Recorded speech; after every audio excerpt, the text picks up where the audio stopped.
Hey. Look, I know it's been a minute, but this is crazy. This week has been interesting. The week has been busy. The week has been filled with all types of knowledge, and I don't even want to say advice because that's one of the things that I definitely want to stay away from. But one of the things that is kind of cool because I'm supposed to be talking to you guys weekly anyway, but it's kind of cool that this week I actually am in the process of merging my personal endeavors and my professional endeavors. And so if you stay with me, I will give you a tidbit of that towards the end. So if this is your first time coming live and rocking with me, make sure that you put a number one in the comments. If this is your second time, give me the peace sign. And if you've been chit chatting with me and coming on my lives for a while, give me a wave. So you already know who I am. I am Lillie Mae. And one of the things that I'm going to talk a little bit about in this live is the topic of when your professional development is contingent upon your personal development. So let me just tell you a little bit about what's been going on with me. So a lot of you don't know, and some of you do know, that I am on a journey. And on this journey, I have decided that I'm definitely going to take my major mentor's advice and spend 3 to 5 years in each discipline. And then by the time that I'm 40, I won't be working for anybody. And so I am in the final 2 years of my final discipline, which is the area of behavioral health. So, in a little while, I will be a fully licensed practitioner, and this is going to be great. However, one of the things that's happened is now that I'm moving into the practical and the active phase of such, I have to have what's called supervision. And so you're thinking about supervision as in on your job, you have a supervisor and you have to check in with your supervisor on your job. But no, I'm talking about supervision when you work in the field of behavioral health and you are in the process, or you're actually providing direct services and some indirect or ancillary services to clients, consumers, members, whatever you want to call them. You have to go through what's supervision. So let me tell you a little bit about my supervision. I'm going to be completely transparent with you because I got slapped in the face this week, and not literally, but I got slapped in the face by one of my clinical advisors. Okay, let's go. So, in order to truly be effective in professional practice as a counselor, you have to make sure that you are able to set clear, defined boundaries. You have to be sure that you are able to set clear, defined boundaries. All right. Now, in order to set clear, defined boundaries, you have to work through all of your personal bias, all of your cultural bias. You have to come to grips with the things that you may have been taught growing up. So here we go. So I'm in supervision, and a part of supervision is while you process things that you encounter professionally, you also have to process things going on in your personal life. So when I'm dealing with a particular situation, or if I'm dealing with something in a session and I get overwhelmed, when I go into supervision with my clinical advisor and I'm talking about that, she's going to discuss that session, but she's also going to step back and say, wait a minute, let's talk about what it is that is causing you to overshoot and over identify with this individual. So here it goes. In supervision, I learned, and I shouldn't say I learned because one of the things that's important as counselors, we don't solve problems. We pretty much are responsible for taking all of your jumbled up, tangled up thoughts and kind of helping you create a beautiful ball of yarn of those thoughts. So it doesn't mean that we straighten it out or we create some kind of beautiful quilt with it.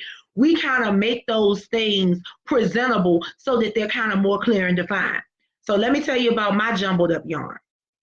What I have found out about myself in supervision is that I don't have clear boundaries in my personal life, particularly with my family and my friends. And I can't just say friends, with my most intimate friends, the ones that are closest to me. And because of that, I overextend myself.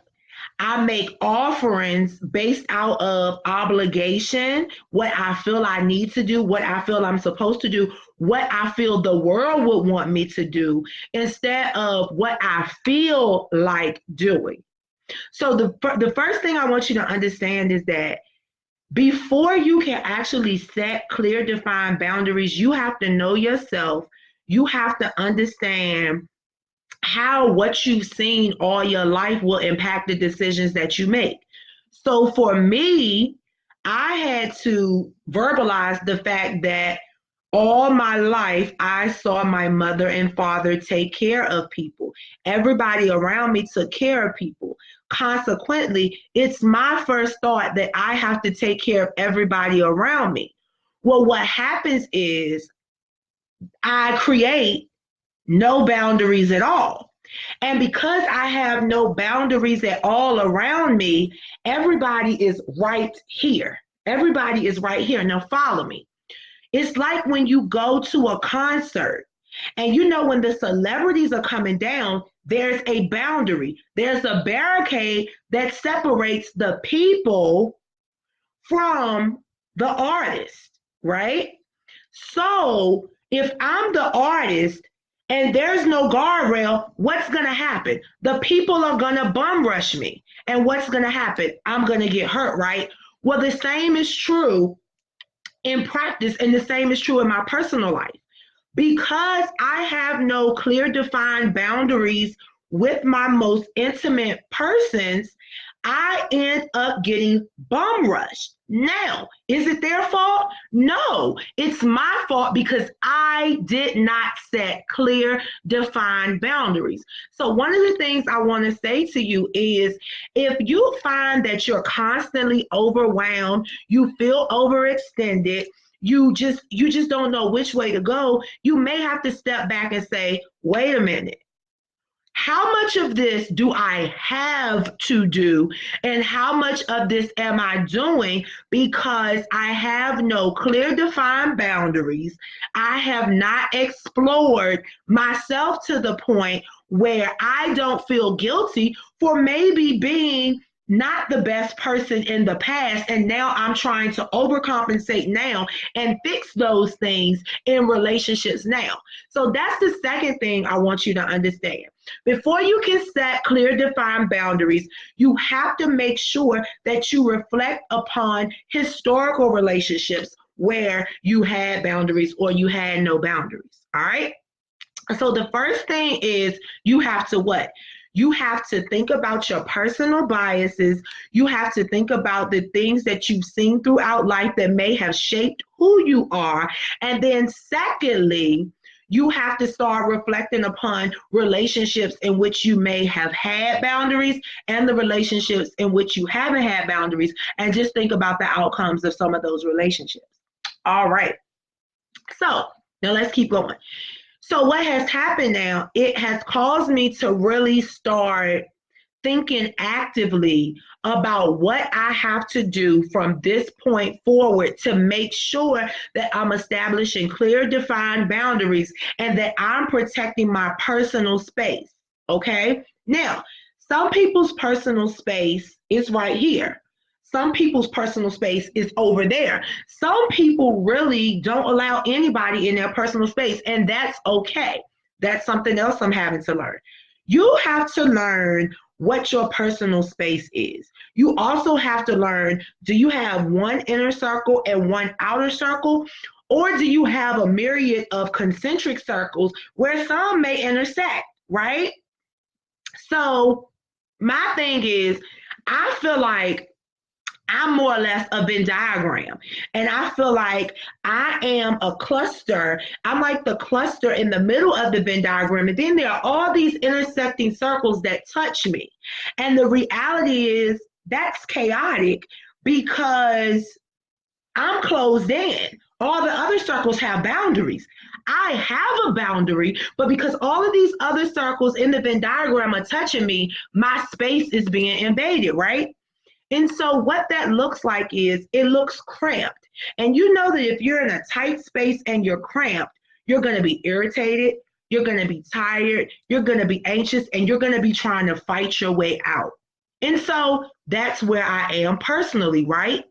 So how can I effectively practice if I'm personally struggling through defining clear boundaries? Because what's going to happen is I'm not going to be able to set clear, defined boundaries in practice. And if I am able to set clear, defined boundaries in practice, are they going to be clear and defined for the client, or are they only clear and defined for me? Which brings me to the final point. In order to set clear, defined boundaries, there has to be direct communication. You cannot avoid communicating about controversial things. Guilty, because when it comes to controversial topics, things that could cause ill feelings, I personally will take on the bulk of the resentment and I will not confront. But it's not healthy because what happens is I go into practice, I go into sessions, and I'm wearing all of this on the inside. So when someone else is going through the same thing I'm going through, what happens? Countertransference. I start to feel their emotions, and what's going to happen? I'm going to fall apart. And even though I may be able to hold it together in session, when I get out of session and go to debrief or go to consult with one of my peers, I'm going to break down. And what will my peers say? They're going to say just what they said yesterday. Bring it back. Let's process through. Some of these things you're doing has got to stop. And so the biggest thing I want to talk to you about, and I kind of touched on it, is set clear, defined boundaries. And you have to know this because, as I stated in the question, when your professional development is contingent upon your personal development, you have to take those steps to make sure that your professional development is intact, because who's going to take care of you professionally, economically, and socioeconomically but you? So let's go back. The first thing we need to do is we need to make sure we address any personal bias, and we need to really reflect upon our upbringing and the things that we've seen to shape how we personally deal with people. Number two, we have to then go back even more and reflect upon relationships when we did have boundaries and when we didn't have boundaries, and figure out what those relationships were like and what the outcomes of those relationships were. Are you still in those relationships? Do you still have those relationships or not? And then finally, we have to make sure that we are clearly and directly communicating. And sometimes that's going to require you. I never want you to force a conversation. I never want you to force a conversation. If it's clear that the person that you need to talk to is not trying to have a conversation, you can't force the conversation. But what you have to do is you have to figure out, if we can't have this conversation about this topic, do we have a relationship? And at that point, you have to figure out how you're going to handle the relationship. All right. So if you have any questions or concerns, feel free to inbox me. As you can see, I did put my brand page in the caption.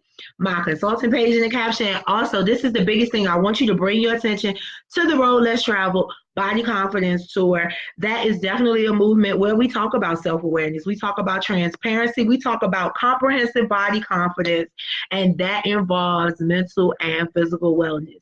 Once again, I'm your girl, Lillie Mae. This video will be on my YouTube channel. I'll put it out there. But I hope you guys have a great evening. I had a few minutes to talk to you. Now I have to go eat food, and I have to go into session with my peers tonight so that we can consult with one another and debrief. So it's been real, and I'll talk to you guys later.